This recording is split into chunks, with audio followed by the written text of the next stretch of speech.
Tadiri karon sa Apuluan Banaw Heights.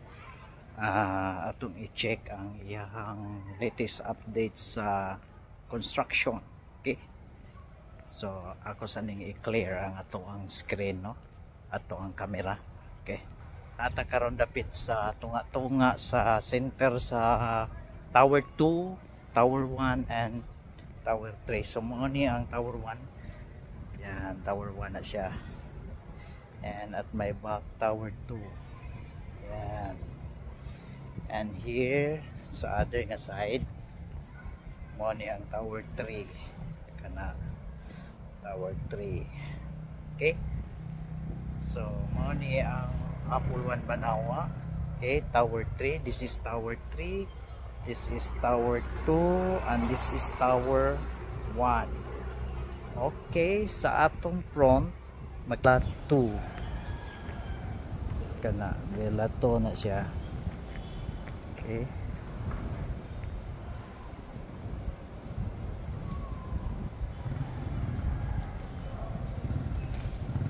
okay, so daga na kaing vela dito, vela 5, 6, 7, 8 and 9 diya nga dapit, no. So atong atuon niya na ron. Grabe kay kanindot diri ang location sa atong Apuluan nga development, no. Nindot kay ang Apuluan nga development. Okay, i-check na to ang area nga to sa unahan. Okay. Unya very peaceful kayo diri. Kanang inigagabi miingaw kayo nya daghan kay garden higaatang sa kaning vicinity, no, sa community.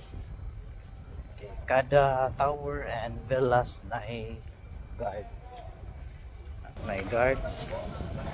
Okay, here nasa guard. Okay, so nata karon sa villa 2 and tunga diri sa pikas ang Tower 3. Okay, so grabe kay diri na ay dagang guard diri, oh. Ya friendly kay tong guard diri, ba chip. Ya diri sad ang ato ang update sa construction. And villa 5, 6, 7, 8 and 9 kana dia 5, 6, 7 at 9. Okay, from this location na diri ang chapel tunga-tunga and likod na dia ang ato ang basketball area. Okay, so na. Okay,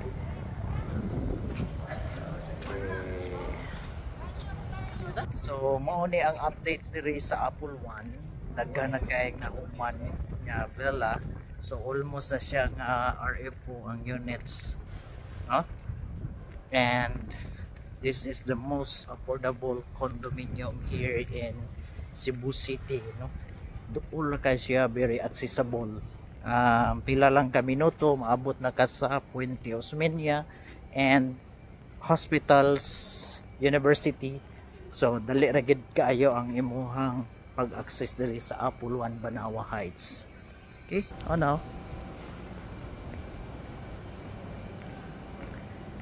Mura ka og gapuyo sa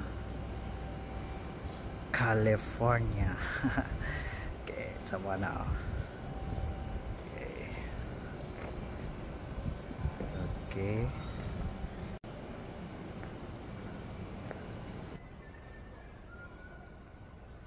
So nindot yung kay diri nga area, grabe kayo. Okay.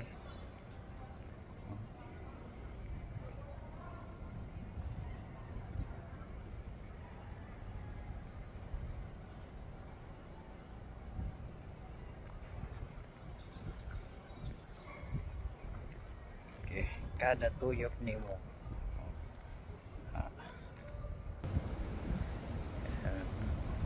Tower 2, Tower 3, villas, and here, and Tower 1. Back to Tower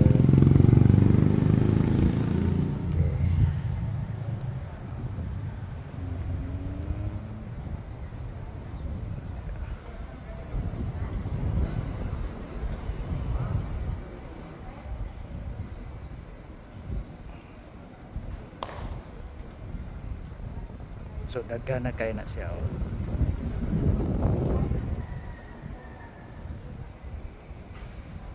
Okay. Dito.